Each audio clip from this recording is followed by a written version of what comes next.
Oh man. Oh, hey everyone. Welcome to Taste of Torrance. I'm your host, Kirk Leins, and you're probably wondering where I am.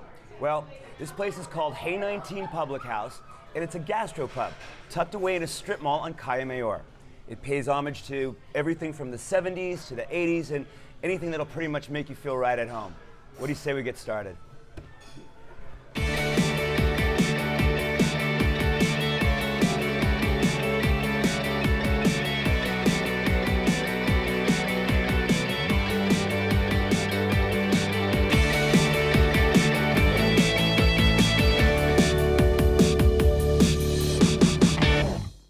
Hey 19 Public House is still rather new, but it has quickly drawn attention from locals and people driving from miles away just to sample the food and drinks. With me now is the owner of Hey 19 Public House, Demi Stevens. How are you? I'm good, Demi. How are you? I'm good, thank you. Now, you are also the co-owner of another popular South Bay restaurant, correct? Correct, Ortega 120. Now, tell me about this concept here. This concept is a complete step away from Ortega 120. This is about a different introduction to American food or American bistro style food. Your experience, I think, with restaurants is not just about the food that you're eating or the drinks that you're drinking, but about the way you feel. So this is kind of that aunt that let you drink the amaretto, kind of like going to her house. Okay, yeah. I like that aunt. Yeah. All right. Originally, this was a lake. So this was Walteria Lake. Okay. And then in the early 50s, they emptied the lakes and they started to build the homes, and this restaurant in particular.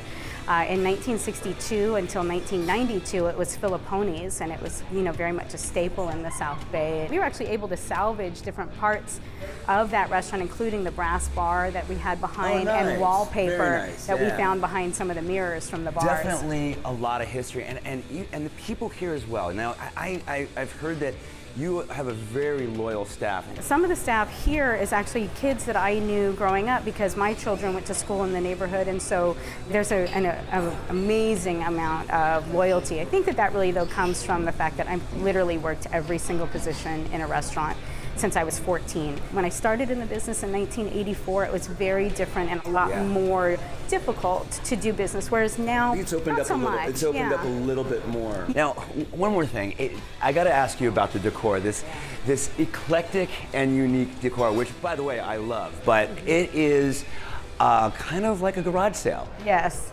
Yeah, it was a garage sale and estate sales. There's so many things. I mean, everything from, the fact that every time you turn or you look, up on the ceiling or on a wall, you notice something that you haven't seen before. Yeah. Now, I understand you designed this place, correct? For the most part, yeah. The doors that are hanging from on the walls, they're walk-in refrigerator doors. And that I actually went to other restaurants that were being torn down when we were building, and I started buying equipment like the refrigerator doors. Over there is the back door to that same restaurant.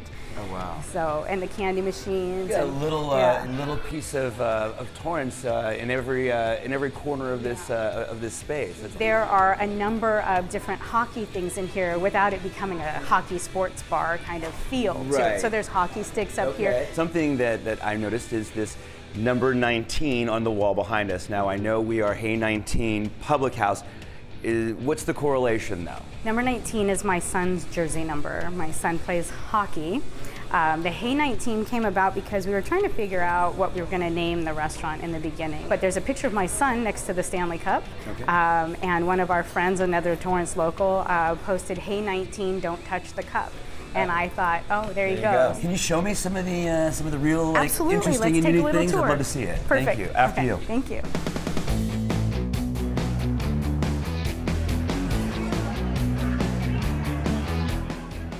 Now, this is one of the tables you were talking about. Those are one of Bases by Gabe, yes. Absolutely beautiful. Beautiful. And I noticed that all the tables are different. Everything is absolutely different. And I also just noticed that all the chairs are different. Yep. It's kind of like having dinner at my house. Yes. And now tell me about, what do we have here in the middle? Is this Ferris Bueller floating in water? Bueller in the shower, Central Park and Fall song. You Sure. kind of look around and you notice things when you're in this restaurant that are a little bit different than you know, everything being so cookie cutter and exactly the same. And then I have the videos going all the time. There's a thought process behind the videos. I have a friend who is a set designer, and he said two things: lighting up the lighting, up the mood, right, and video projection, etc. always makes you feel like you're not alone. It gives you some sort of depth in there. And adds movement. I think, you know, at this point, I gotta see the kitchen. I want to see where some of that magic happens. Right, yeah. exactly. Okay, we'll head on in. All right, we are in the kitchen, standing in front of the line. Tell us about this line. Teeny tiny little line. It is. Now, how many dishes are you putting out of this kitchen, like if it's on a Friday night? The amount of entrees we're putting out is around anywhere from 180 to 230, 250, depending. Whoa. And it's small. So that's a tight squeeze. Yes. It is tiny, and that's not even counting all the appetizers and desserts that are going out. All of our meat, by the way, is organic, and so we're very, very conscientious about that end of it. It makes a big difference, not just in the way it tastes, but how we cook it, because there are not those fillers inside of it, so it cooks actually quicker. Really trying to do like a farms to table sort of. Very much. This is the ribs that we have right here. Oh, this is a braised ribs, and the potato is actually with a lemon and salt base to it, and then a roasted corn as well. And everything again made in house, including the barbecue sauce. The name of a few of the dishes. Pretty much every dish on your menu has some quirky, personalized name. This one does. What's this? This is called the Mike C. Can't Make These.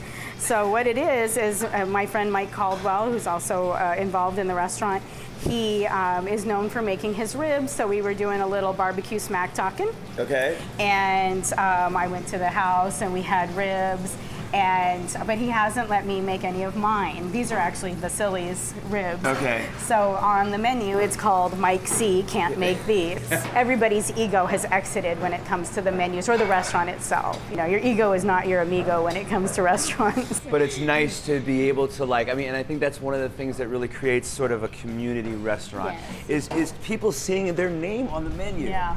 I'm trying to figure out what I can do before I leave to get my name on the menu.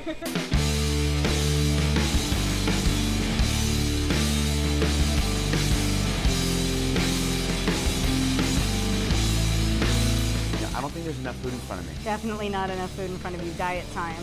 But I got my knife and fork. I'm ready to go. Then use them. All right, if you take me through this, I know I've got some beautifully cooked lamb chops in front of me. What else do we have on this plate? This is called the Hendrickson. It is a Colorado lamb. It's named for our friend Roy Hendrickson.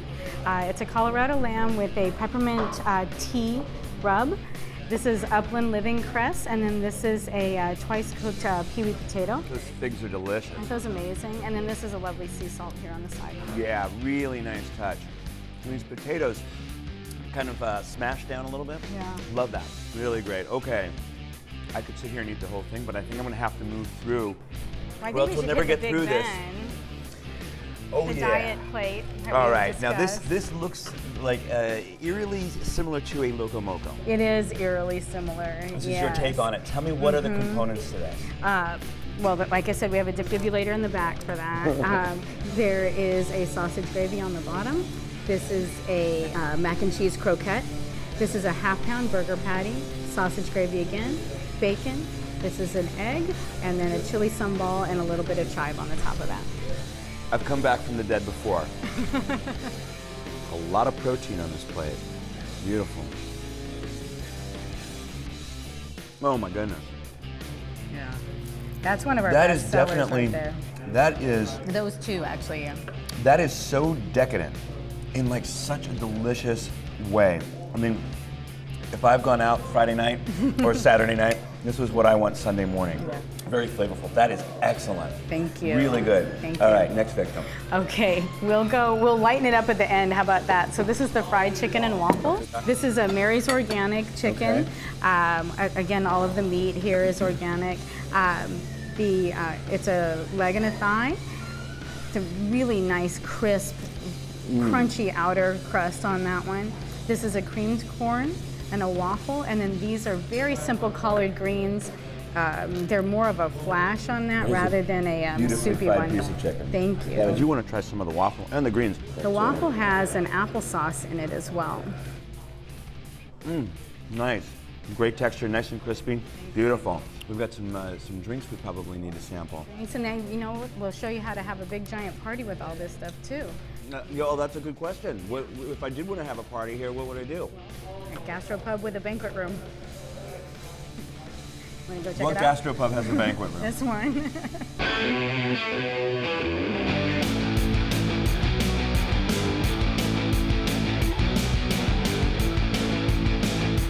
Well, here we are in the banquet room, and I gotta tell you, it is as eclectic and funky as the rest of your establishment, but it is really cool.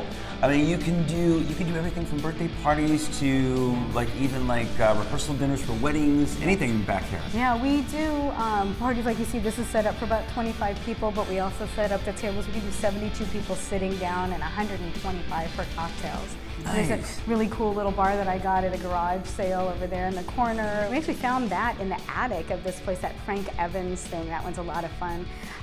It's an intro to a show that was on in the 40s. But it's really a needed niche here in the South Bay. I mean, doing business in the South Bay is really, pretty easy overall. Excellent.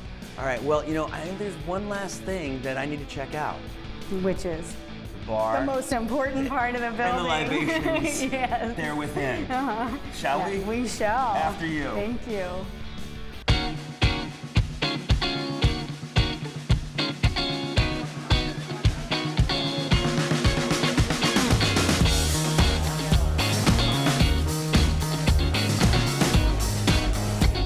Well, here we are at the bar. Place that where the magic happens. Yeah, and I mean, you're quite the mixologist. This is somewhat like home for you right here, right? It is behind the bar. Almost every drink on that menu over there has won awards, and so these drinks are new. It hasn't had time for awards yet, but fingers crossed they'll get here. Tell me about them. So this is a classic cup, which is basically a take on a Pimm's cup, and a lot of people don't realize that Pimm's isn't made with gin anymore. It's a neutral alcohol now, so it kind of got rid of that little bitterness in the taste. So this one, we kind of joke, this is when you're having salad at Hey 19. Yeah, I know. That is a very, very healthy looking drink. Yeah, and it's actually one of our most popular. It's very refreshing and very light and a lot of fun. What do we have here? This is the Suburban Decay, and it's called Suburban Decay because I wear Urban Decay makeup. This is, it's a Mount Gay barrel rum and a Carpano Antica. And a brandy cherry. I brandied the cherries in the building. So everything here, Ortega 120, everything is with fresh juices. Well, We're not buying any mixes from anywhere. We make absolutely everything. And it's all basically mother sauces. So this is a house-infused bourbon. It's this one right here. So we make just a ton of those. This is the number 19. So again, it's all fresh juice. It's fresh lemon, fresh orange, fresh lime. The oranges that you see that are sitting in it are part of the infusion itself. Demi, I gotta tell you, you have an absolute gem here. I mean, I just don't throw that out there. From the food to the drinks, it's excellent, it's fun, it's a place that I want to come and spend my money and hang out. Thank you, I appreciate that. I really, really mean that. I'm glad you had a fun time in your crazy aunt's house who's serving you amaretto. I told you I like that aunt. Yeah. And you will see me back here as a customer, Perfect. I promise you. Thank you, I promise you. I appreciate it. Thank you for the hospitality. Anytime, All anytime. right. Don't leave your seat just yet, because Hibah is across town at a boutique that has been selling high fashion to customers across the South Bay for the past 6 years. Hibah? Thanks, Kirk. We've got a treat for you on this Taste of Fashion. I'm here in the hustle bustle of downtown Torrance on Sartori Avenue at Threads and Needles. It's a hot spot for trendy apparel for savvy shoppers. So let's take a look inside.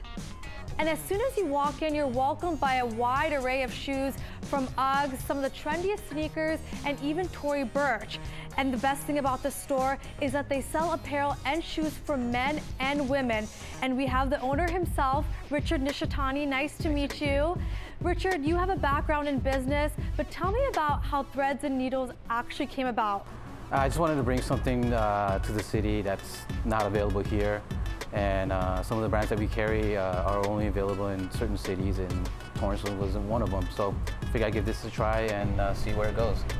And you're no stranger to Torrance. No. What made you want to open a store in Torrance? We have great beaches, a place to hike, great restaurants. We never had a place to shop from what I hear from a lot of our customers, especially the stuff that we carry. So I figured this is a great place to get started. Torrance does have big department stores. What's the different experience when you come in here? Even with the department stores, they only carry certain merchandise that that would suit that city. A lot of the stuff that we carry here are not available at Nordstrom's or any other department stores that's in this city. And now that you're mentioning those brands, I want to take a closer look at some of the clothes that you carry here. A lot of clients, you mentioned to me before, they come in and they say it reminds them of some stores back in Japan, right? That's where you're from. So should we take a look? Sure. Okay, let's head over. Richard, you have such a wide array of apparel here, from local to stuff from Paris, Italy, Japan. What about the concept? How did it come about? We didn't want to be a high-end store. We want to mix and match. So we just brought an array of brands that would work together and make the store work. You are from Japan, so Yes. Is this kind of an inspiration of what you saw back home that you wanted to bring here? Yes. Nothing like what you see over here. It's a mixture of everything, and they're not based on prices, or they're not based on certain brands or anything. It's just, if it works, it's in the store. And Threads and Needles started out as a men's store. So what made you want to branch out? I was working here a few days, and I saw women buying men's clothing, and so I figured I'd give it a try, and we ended up doing half and half since then. Well, Richard, your counterpart is here, your creative director. Let's see if we could steal him away for a bit and talk to him about trends. Sure. Peter Lamb, the creative director himself, how are you? Good, thanks. How are you? Good, thank you so much for having us. You've been here when Richard started the store. Tell me how the store has evolved. You are bringing in clients from San Diego, Orange County. You know what, when we first initially started, we just really wanted to be, experiment a gap for, people who were in between. There's a lot of cities in between, like LA and Orange County. And so, we just wanted something for the South Bay to kind of like be involved into the community that both Richard and I were raised in. And from that point, it just grew. We were able to kind of open and expand, our reach with the community into the different cities, and just kind of, be a good go-between and also have a good close-knit kind of feel. What have you seen lately as far as what clients want when it comes to trends? You guys carry Diane von Furstenberg, which is huge. She's a classic. She's been around for a very long time. You guys carry her wrap dresses, which she made in the 70s, Right. and it's been a classic ever since. We just try to have a good understanding of the client that we have too, and we continually talk to them and just really hear what people are wanting, and just trying to understand and do our research with the trends. The brand Comme des Garçons, it's from Paris, but it's evolved. Celebrities are wearing it. You guys carry their sneakers, their tees. How is that brand doing here in the South Bay, and what does it offer? The brand itself is doing really well. Comme des Garçons has been around since I think the 70s, and so their reach has always been here, and so now the clients are a lot more intelligent about their buys. We're not trying to cater to one exclusive class or one specific clientele. What we love about our shop especially is, we just really try to bring in quality products, and it doesn't really matter the price point. Now that you mentioned James Purse, it's a great basic, and I see that mixed apparel that you have here. You obviously have like beautiful dresses, but basic that you can wear every day. How is the best way to style that? What do you often see with that brand, with their basic shirts? With the shirts, it's a very California look, and so styling it itself is not too challenging. It's the t-shirts itself, they're soft, and they're just great shirts. That the great thing about them is their patterns just fit the woman's body just perfectly, and so it has this very LA relaxed look. So you could pair it with a pair of sneakers and some denim. The great thing about this, and just with everything that we offer, is just it can be paired up, it can be paired down. I want the viewers to know some of the brands that you carry that they won't find in a lot of stores. Engineer garments. How did that come about as far as like buying it into the store, and what is like the mindset when you're ordering these brands? Because some brands might be here for a while, but then you bring in a new brand in, right? Yes, so with engineered garments, we've had it since the store is open. It's a unique brand that is out of New York. So it's a made in the USA brand. We've selected some pieces from the men and women's section on the mannequins. So should we go show them and tell the viewers how we style them and layer the pieces? Sure, let's go. Let's start with the woman right here. Montclair trench, beautiful rag and bone tunic with some great denim that we cuffed up.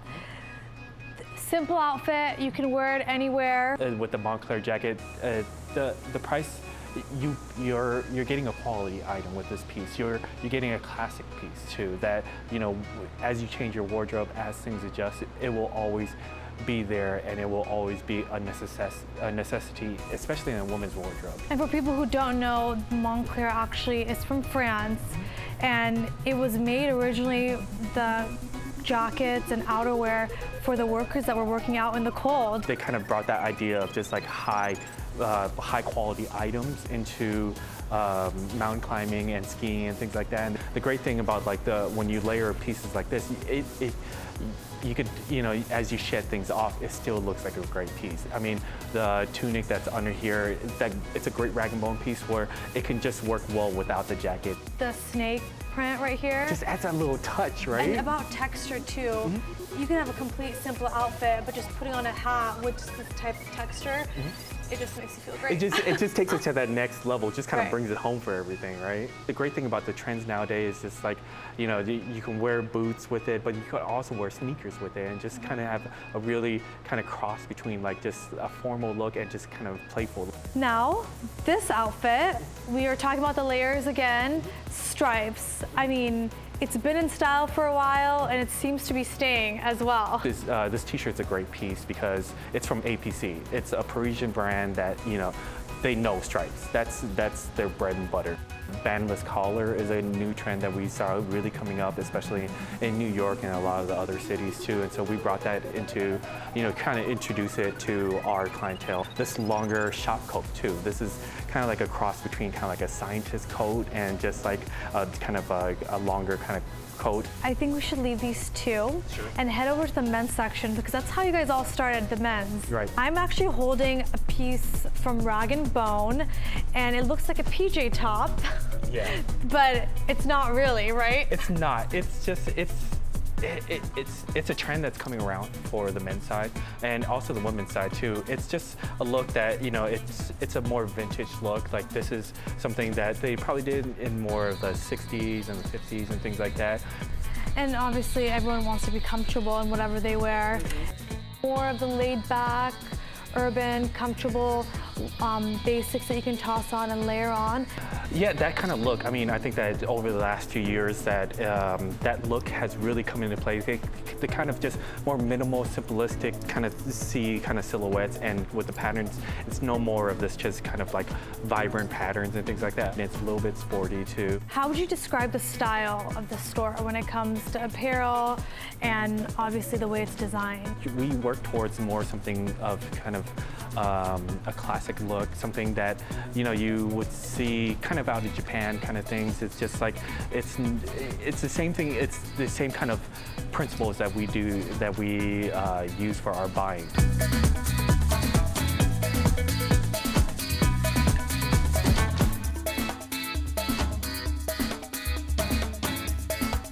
I want to thank you and Richard so much for having us here. It's been a pleasure. This place is definitely one of a kind and a place that you have to check out. And for everyone watching at home, thank you for tuning in to another Taste of Torrance, where food and fashion meet. I'm Hibah Samad, and I'll catch you guys later.